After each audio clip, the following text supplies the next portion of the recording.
Eto na mga lodi, panoorin natin si G Heart Music mga idol sa kanyang Tonight. Grabe naman din talagang taong to.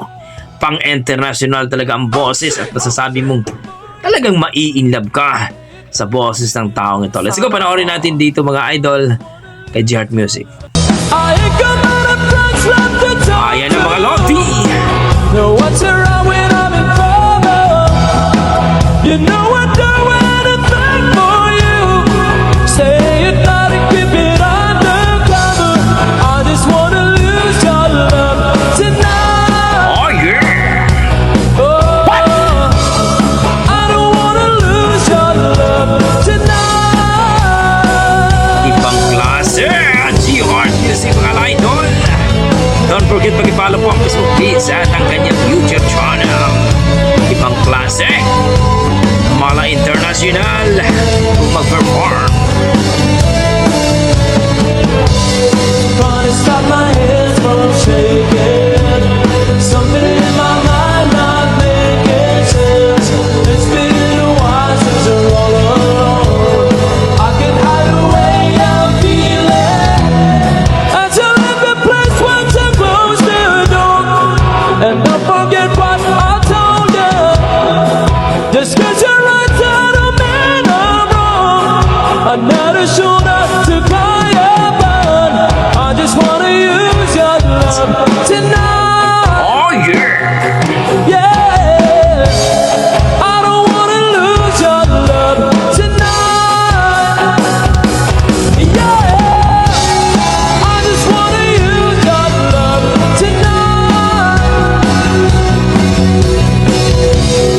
I don't wanna lose your love tonight. Grabe! G Heart Music. Kakaiba.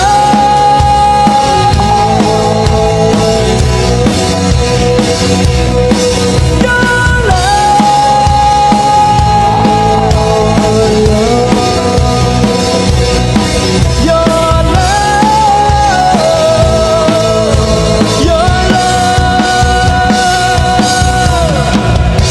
Grabe! G Heart Music mga idol. Ibang klase talaga mag-perform ito. Malupet na. Pogi pa. Grabe. So kayo mga idol, ano masasabi nyo dito kay G Heart Music? Grabe naman din talaga si G Heart Music mga idol.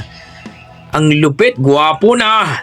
Halimaw pa ang boses at malupit mag-perform. Grabe talaga itong si G Heart Music mga idol. Sana all. Namiss ko lang po ang kanyang estilo sa pagkanta mga idol. Tonight, anong masasabi niyo sa kanyang performance mga idol? Sinasabi nila na pang-international talaga ang boses ni G Heart Music mga idol. Kung na-miss kayo, na-appreciate nyo ang kanyang performance, ang kanyang rendition, please comment down below mga idol para ating pag-usapan yan mga idol. At kung magustuhan nyo ang ating reaction video, don't forget paki-follow po ang ating Facebook page, Dugong Pinoy, at itong ating YouTube channel. Pa-subscribe po mga idol. Okay? Maraming salamat mga idol at God bless po. Ingat po kayo lagi.